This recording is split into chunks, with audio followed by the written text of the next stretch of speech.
처음 8해 동안은 모든 일이 순조롭게 진행되었다. 우리 두 사람은 가치 분류 체계가 있어야 한다는 데 동의했고, 그 덕분에 나는 누가 적당한 사람인지 판단하는 재량권을 얻었다. 우리의 취지는 어쩌다 옆을 지나쳐가는 아무에게나 돈을 건네자는 것이 아니라 가장 받을 만한 사람들을 세심하게 찾아서 가장 필요한 사람들에게 초점을 맞추자는 것이었다.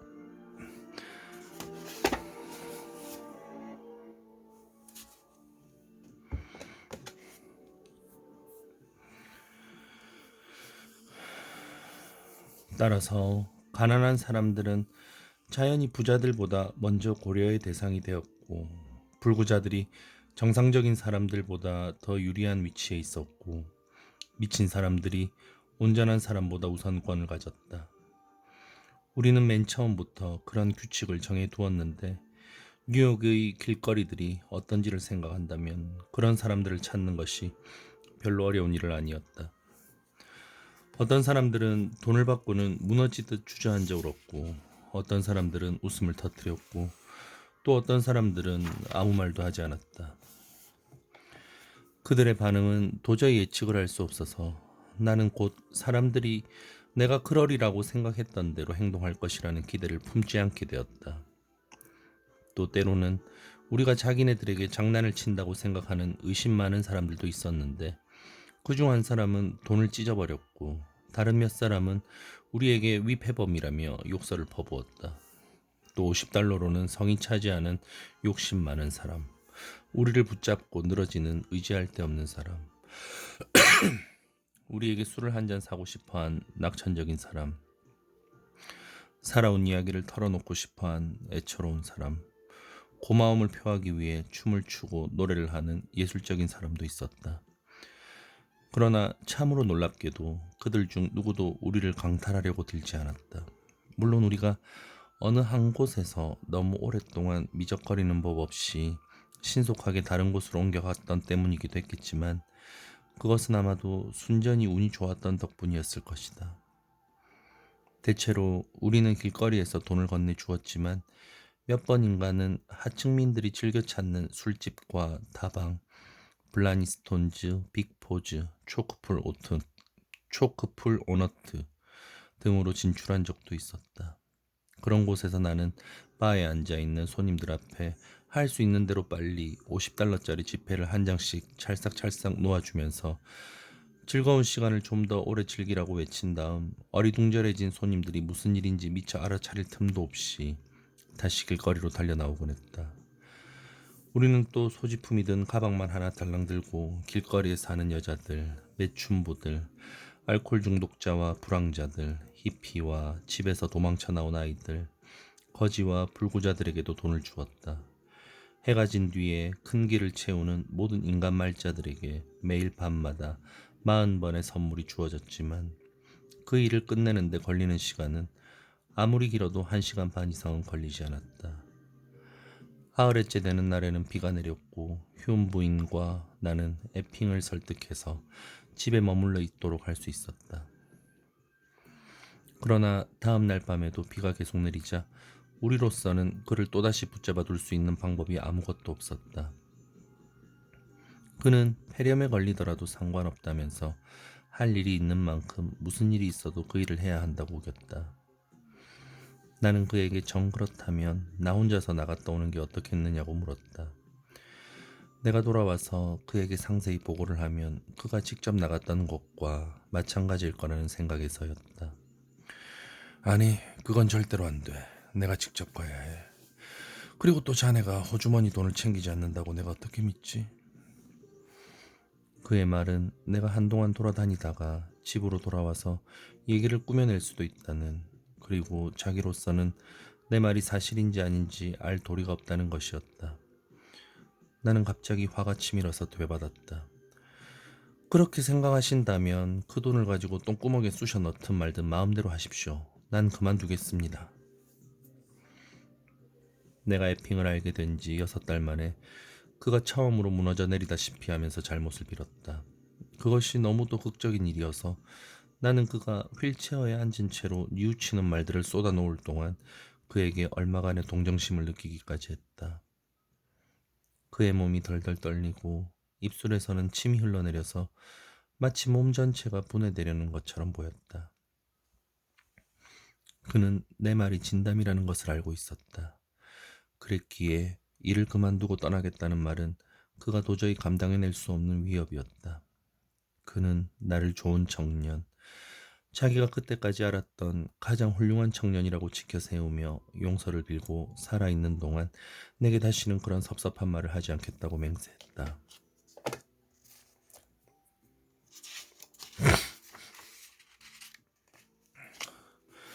네, 자네한테 보상을 해주겠어. 그가 말했다. 자네에게 보상을 해준다고 약속하겠어. 그리고는 허둥지둥 가방 안으로 손을 집어넣어 50달러짜리 지폐를 한 움큼 꺼낸 다음 허공으로 치켜들었다. 자, 이건 자네 거야, 포그.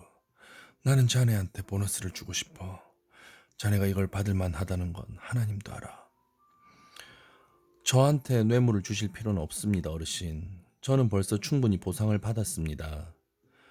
아니야. 난 자네가 이걸 받았으면 싶어. 보너스로 생각해. 나를 잘 돌보아 주는 데 대한 상으로. 돈은 가방에 다시 집어넣으십시오, 어르신. 이제 됐습니다. 저는 그걸 정말로 필요한 사람들에게 나누어 주겠습니다. 하지만 자네 그대로 있을 거지? 예, 있겠습니다. 어르신의 사과를 받아들이겠습니다. 다만 앞으로는 다시 그런 험한 말씀은 하지 마십시오. 그런 일도 있고 해서 우리는 그날 밤엔 집 밖으로 나가지 않았다. 다음 날은 맑았고 우리는 저녁 8시쯤에 타임즈 스퀘어로 내려가 거기에서 어느 때보다도 더 빨리 25분이나 30분 사이에 일을 끝냈다. 시간이 아직 이른데다 다른 때에 비해 집에서 멀리 나오지도 않았기 때문에 에핑은 걸어서 돌아가자고 고집을 피웠다. 그 자체로 본다면 그것은 아주 사소한 일이어서 나는 돌아가는 길에 일어났던 이상한 일만 아니라면 그 얘기를 꺼내려고도 하지 않았을 것이다. 콜럼버스 서클 바로 남쪽에서 나는 내 나이 또래쯤 된 어떤 젊은 흑인 남자가 길 건너편에서 우리와 같은 방향으로 걷고 있는 것을 보았다. 언뜻 보아서는 그에게 이상한 점은 아무것도 없었다. 차림새도 단정했고 술에 취했거나 정신이 돈 사람이라는 어떤 조짐도 보이지 않았다. 그러나 구름 한 점 없는 봄날 밤이었는데도 그는 머리 위로 우산을 펼쳐든 채 걷고 있었다. 그것만으로도 이상하기 짝이 없었지만 다음에 나는 그 우산 또한 망가졌다는 것을 알았다. 비를 가려주는 천은 벗겨져 나갔고 우산 살만 허공으로 펼쳐져 있어 마치 있을 법하지 않은 커다란 강철꽃을 들고 가는 것 같았다. 나는 그 광경을 보고 웃지 않을 수가 없었다. 내가 그 모습을 에핑에게 설명해 주자 그도 같이 웃음을 터뜨렸는데 그의 웃음소리가 내 웃음소리보다도 더 커서 길 건너편에 있던 남자가 우리를 돌아다 보았다. 그리고 만면에 미소를 지으면서 우리에게 자기 우산 밑으로 들어와 같이 걷자고 손짓을 해보였다. 그가 쾌활하게 말을 건넸다. 뭘 바라고 그렇게 빗속에 서 있는 겁니까? 젖지 않도록 여기로 건너와요. 그의 말에는 뭔가 별나면서도 허심탄회한 구석이 있어서 거절을 한다면 결례가 될 것 같았다. 그래서 우리는 반대편 보도로 건너갔고 그 뒤로 망가진 우산 밑에서 브로드웨이를 따라 30블럭쯤을 같이 걸었다. 나는 에핑이 아주 자연스럽게 농담을 받아들일 기분이 되어 있다는 것을 알고 즐거워졌다. 그는 아무런 질문도 하지 않고 그런 난센스는 우리 모두가 그것을 믿는 척 함으로써만 계속될 수 있다는 것을 직관적으로 알아차린 듯 장단을 맞추어 주고 있었다. 우리를 청한 사람의 이름은 오를란도였는데 그는 타고난 코미디언이어서 상상의 물 웅덩이를 발끝 걸음으로 재빨리 피해가고 우산을 여러 각도로 기울여 비를 가리고 하면서 함께 걷는 동안 내내 속사포처럼 빠른 독백으로 우스꽝스러운 연상을 하고 익살스러운 말을 짓거려댔다. 그것은 가장 순수한 형태의 상상, 존재하지 않는 것에 생명을 주고 다른 사람들에게 실제로는 없는 세상을 받아들이도록 설득하는 행위였다. 그 특별한 밤에 그를 만났다는 것이 어쩐지 에핑과 내가 42번가에서 방금 전에 벌였던 일 뒤에 숨은 충동과 어울리는 것 같아 보였다. 미치광이 요정이 뉴욕을 장악하고 있었다. 50달러짜리 지폐들이 남 모르는 사람들의 호주머니 속으로 들어가 있었고, 비가 오면서도 오지 않았고, 망가진 우산을 뚫고 세차게 쏟아지는 비는 한 방울도 우리에게 떨어지지 않았다. 우리는 브로드웨이와 84번가 모퉁이에서 오를란도와 헤어졌다. 우리 세 사람은 번갈아 가면서 악수를 하고 평생 동안 친구로 남을 것을 맹세했다. 우리가 함께했던 산책의 마무리 삼아 오를란도가 기상 상태를 알아보려고 우산 밖으로 손을 내밀었다가 잠시 생각을 해본 다음 비가 멎었다고 선언했다. 그리고 조용히 우산을 접어서 그것을 내게 기념으로 선물했다. 그가 말했다. 자, 받아요. 내 생각에 당신이 갖는 게 더 낫겠습니다. 언제 비가 다시 내리기 시작할지 모르는데 나는 당신들이 젖는 걸 원치 않습니다. 날씨라는 게 그렇거든요. 시도 때도 없이 비가 내리고 무슨 일에건 준비가 되어 있지 않다면 어떤 일에도 준비가 되어 있지 않은 겁니다. 그건 은행에 들어있는 돈하고 같지. 에핑이 한마디 거들었다. 바로 맞추셨습니다. 오를란도가 말을 받았다. 곤란한 때에 대비해서 매트리스 밑에다 넣어두십시오. 그가 작별 인사로 검은 주먹을 힘차게 치켜들고 나서 천천히 멀어져 가다가 그 블럭 끝에 이르렀을 때쯤에는 군중들 속으로 사라져버렸다. 그것은 좀 이상한 사건이었지만 뉴욕에서는 그런 일이 생각보다 자주 일어난다.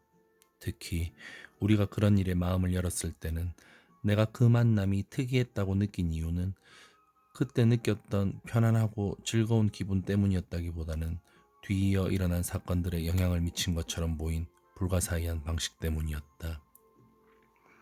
마치 오를란도와의 만남이 앞으로 일어날 일에 대한 이해고 에핑의 운명에 대한 전조 같았다. 새로운 이미지가 들어와 박힌 뒤로 우리는 그것의 주술에 빠져들었기 때문이다.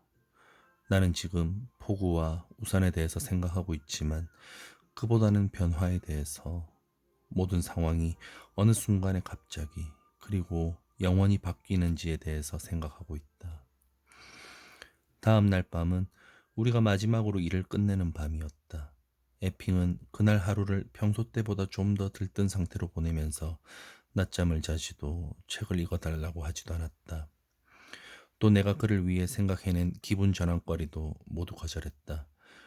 우리는 이른 오후에 공원으로 나가 시간을 좀 보냈지만 바람이 찬 데다 비냄새가 실려 있어서 나는 그를 설득해 우리가 처음에 예정했던 것보다 좀 더 일찍 집으로 돌아왔다. 저녁 무렵이 되자 짙은 안개가 온 도시에 자욱히 깔렸다. 세상이 온통 회색으로 변했고 안개를 뚫고 비치는 건물들의 불빛은 마치 붕대에 쌓인 것처럼 보였다. 그 상황은 별로 바람직한 것이 못 되었지만 실제로 비가 내리지는 않고 있어서 외출을 하지 말자고 에핑을 설득해봤자 별 소용이 없을 것 같았다. 그보다는 차라리 일을 신속히 끝낸 뒤 그 노인이 건강을 해치지 않도록 서둘러 집으로 돌아오는 편이 더 나을 듯 싶었다. 흉 부인은 그 계획에 마뜩찮아 했지만 내가 에핑이 우산을 가져갈 거라고 설득하자 한 발짝 양보했다. 에핑도 그 조건에 기꺼이 동의를 해서 8시에 휠체어를 밀고 문 밖으로 나섰을 때까지만 해도 나는 일이 썩 잘 되어가고 있다는 생각이 들었다. 그러나 내가 모르고 있던 것은 에핑이 우산을 오를란도가 선물한 것으로 바꾸어 가지고 왔다는 것이었다. 그리고 내가 그 사실을 알아챘을 때는 이미 때가 너무 늦어 있었다.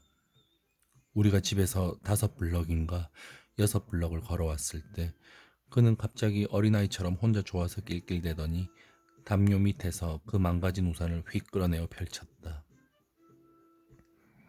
나는 처음에 그 우산 손잡이가 집에 두고 온 우산과 똑같아서 그것이 실수였다고 생각했다.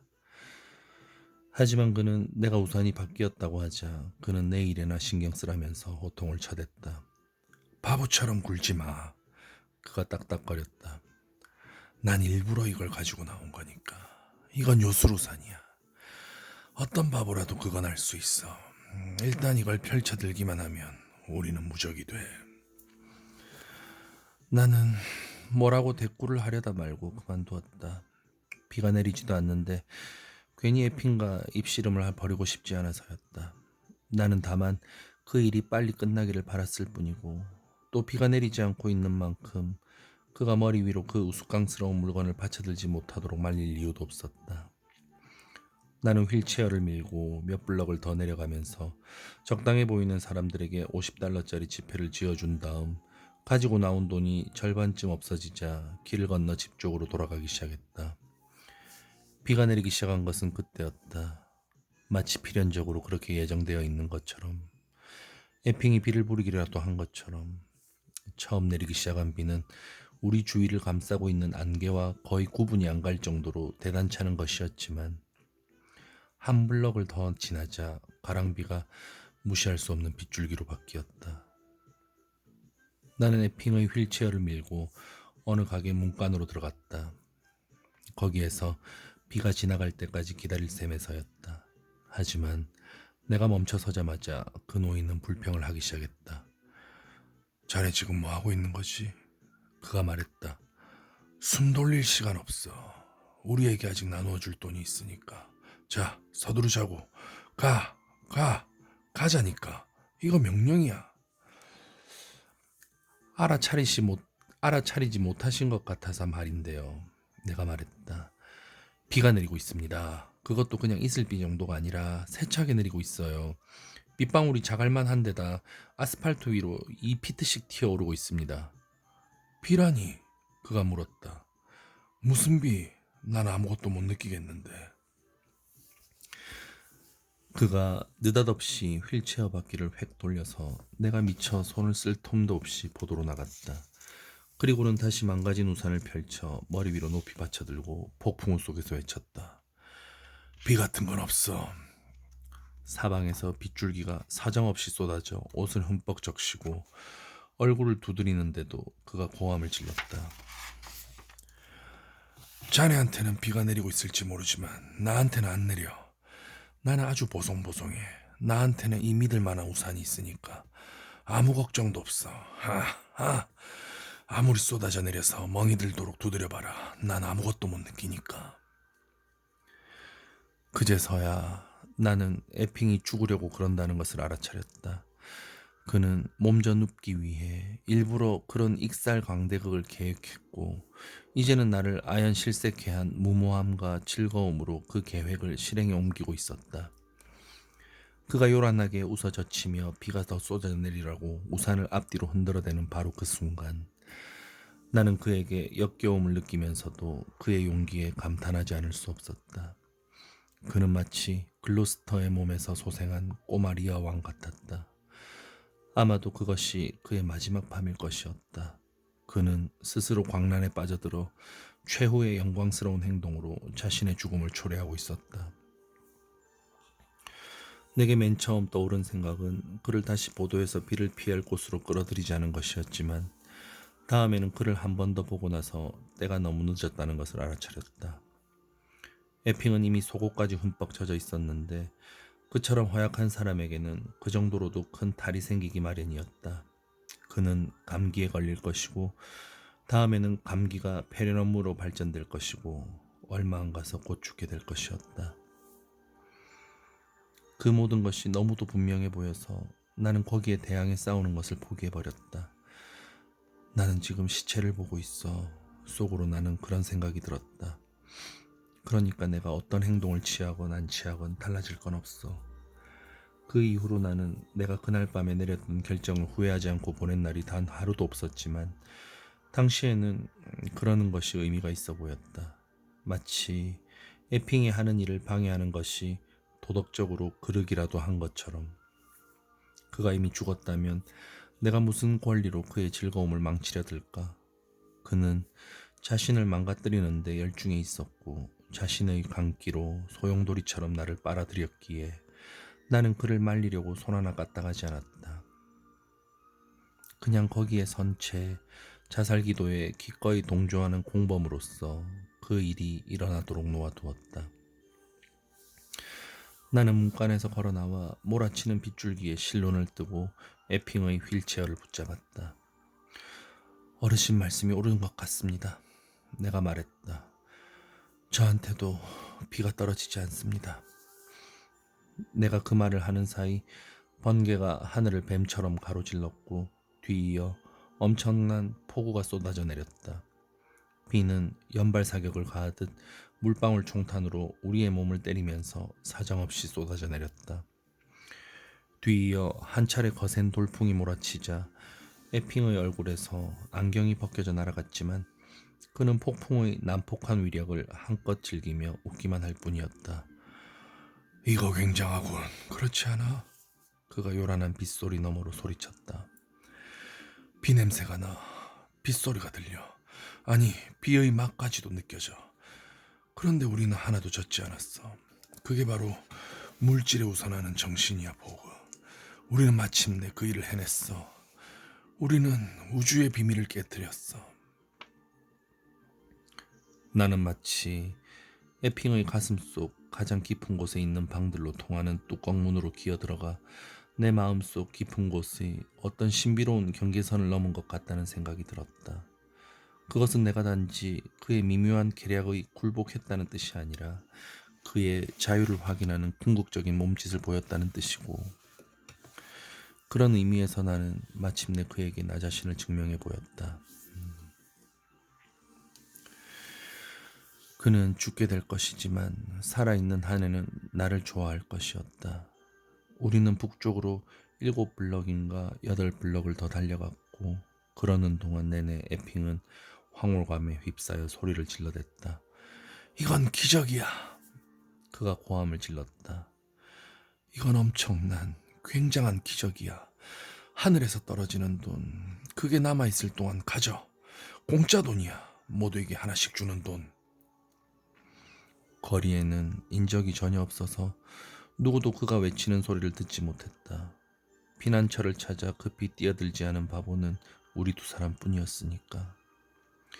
우리는 남은 돈을 처분하기 위해서 도중에 몇 군데의 술집과 커피숍을 잠깐씩 들렀는데, 그런 곳으로 들어갈 때마다 나는 에핑의 휠체어를 문간에 세워놓고 돈을 나누어 줄 동안 그가 미친 듯이 웃어젖히는 소리에 귀를 기울였다. 내 귀가 그의 웃음소리로 웅웅거리고 있었다. 우리의 마지막 익살극에 따르는 광기 어린 반주로서. 그때쯤에는 이미 모든 일이 손 쓸 수 없는 것이 되어버렸고, 우리들 자신마저 자연재해, 지나가는 길에 무고한 희생자들을 모두 삼켜버리는 태풍으로 바뀌어 있었다. 돈이요! 나는 동시에 웃고 울면서 그렇게 외치곤 했다. 누구에게나 50달러, 다시 읽겠습니다. 누구에게나 50달러짜리 지폐요. 나는 비에 흠뻑 젖어서 내 부츠는 물을 뿜어내는 웅덩이였고, 내 몸은 사람 크기의 눈물이 되어 사방으로 물을 뚝뚝 떨어뜨렸다. 그나마 우리가 마지막까지 온 것이 다행이라면 다행이었다. 그런 상황이 한참 더 오래 끌었더라면 우리는 진퇴양난에 빠지고 말았을 것이다. 우리가 마지막으로 들른 곳은 차일즈 커피숍. 눈부신 형광등 불빛이 비치는 너저분하고 후덥지근한 벽감 같은 곳이었다. 바에는 12명 내지 15명쯤 되는 손님들이 웅크리고 앉아 있었는데, 그들 하나하나가 우열을 가릴 수 없이 비참하고 불쌍해 보였다. 그러나 내 주머니에는 지폐가 5장밖에 남아있지 않아서 나는 그 상황에 어떤 식으로 대처해야 할지 몰랐다. 생각을 할 수도 결정을 내릴 수도 없었다. 달리 어쩔 도리가 없어서 나는 돈을 움켜쥐고 똘똘 뭉쳐 그들에게로 던졌다. 누구든 원하는 사람은 가져요. 내가 소리쳤다. 그리고는 거기에서 달려나와 에핑을 다시 폭풍우 속으로 밀고 들어갔다. 그날 밤 이후로 에핑은 집 밖으로 단 한 걸음도 나가지 못했다. 다음 날 아침 일찍부터 기침이 시작되었고, 그 주가 끝나갈 무렵에는 그르렁거리는 가래가 기관지에서 허파로 번졌다. 왕진을 온 의사는 폐렴이라는 진단을 내렸다. 그는 에핑을 당장 병원으로 옮기고 싶어 했지만 그 노인은 누구도 자기 집 침대에서 죽을 권리가 있다며 그의 제안을 이런지하에 거절했고, 만일 자기를 아파트 밖으로 드러내기 위해 누가 자기에서 손을 대기만 하면 그대로 자살해버리겠다고 위협했다. 나는 면도날로 내 목을 딸 거야. 그가 얼음장을 놓았다. 그러면 당신은 평생 동안 양심의 가책을 느끼면서 살아가야 할걸. 다행히도 그 의사는 전에 에핑을 진료한 적이 있었고, 개별적으로 간호 업무에 종사하는 사람들의 명단을 미리 준비해 올 만큼 용이 주도했다. 그 뒤로 한 주일 동안 휴 부인과 나는 실제적인 일에 몰두하면서 필요한 모든 조치를 취했다. 변호사들, 은행구자들, 대리위임 등 그런 일을 하면서 나는 무수히 많은 전화를 걸고 무수히 많은 서류에 서명을 했지만 지금 그 일을 상세히 얘기할 가치가 있다고는 생각하지 않는다. 중요한 것은 내가 마침내 휴 부인과 화해를 했다는 것이었다. 그 폭풍우 치던 날 밤 에핑과 내가 아파트로 돌아오자 그녀는 몹시 화가 나서 그 뒤로 이틀 동안 내게 말 한마디 걸지 않았다. 그녀가 보기에는 에핑이 알아눕게 된 책임이 전적으로 내게 있었고 나도 근본적으로는 같은 생각이었기 때문에 변명을 하려고 들지 않았다. 그녀와 사이가 틀어진 탓으로 나는 비참한 기분이 들었다. 내가 불화의 골이 돌이킬 수 없이 깊어졌다는 생각을 하려는 참에 갑자기 형세가 저절로 반전되었다. 상황이 어떻게 해서 그처럼 호전되었는지 나로서는 전혀 알 길이 없었다. 아마도 그녀가 에핑에게 우리가 비를 맞고 돌아다닌 일에 대해서 무슨 말인가를 했을 것이고 다음에는 그가 휴 부인을 설득해서 내게 반감을 갖지 않도록 한 것이 틀림없는 듯 싶다. 내가 다음번에 그녀를 보자 그녀는 내 팔을 잡고 미안해하면서 감정이 복받쳐 터져 나오려는 눈물을 애써 참았다. 저 양반 갈 때가 됐어요. 그녀가 엄숙하게 선언했다. 이제 어느 때라도 갈 준비가 되어 있고 우리는 무슨 수를 써도 그걸 막을 수가 없어요. 간호원들은 하루 3교대로 근무하면서 약을 투여하고 탕파를 갈고 에핑의 팔에 꽂힌 정맥 주사를 지켜보았다. 그러나 예외적인 몇 사람을 제외하고는 그들 모두가 퉁명스럽고 무뚝뚝한 사람들이어서 에핑은 되도록이면 그들을 상대하려고 하지 않았다. 죄송합니다. 뭐라고 읽는 거야, 씨. 에핑은 되도록이면 그들을 상대하지 않으려고 들었다. 그런 상황은 맨 마지막까지 그가 너무 쇠약해져서 그들을 더 이상 알아볼 수 없을 때까지 계속되었다. 에핑은 그들이 뭔가 특별하게 할 일이 있지 않은 한 자기 방 밖으로 나가 있을 것을 고집했고 그들은 대체로 부르퉁해져서 입을 삐쭉 내민 채 말없이 거실 소파에 앉아 잡지책을 뒤적이거나 담배를 피우곤 했다. 그들 중 한두 사람은 제 발로 걸어 나갔고 다른 한두 사람은 해고를 당했다. 그러나 간호원들에게 그처럼 못마땅한 태도를 보이는 것만 제외한다면 에핑은 놀랄 만큼 다정했고 자리 보전을 하기 시작하는 순간부터 마치 그의 개성이 바뀌어 죽을 때가 점점 더 가까워질수록 마음속에 품은 도끼를 정화시키는 것 같았다. 내가 볼 때 그는 많은 고통을 느꼈던 것 같지는 않은데 좋은 날들과 안 좋은 날들이 있었다고는 해도 그의 병이 진행되는 과정은 점진적인 기력 감퇴, 그의 심장이 고동을 멈출 때까지 완만하게 지속된 불가항력적인 체력의 상실이었다. 달의 궁전 오늘은 여기까지 읽겠습니다.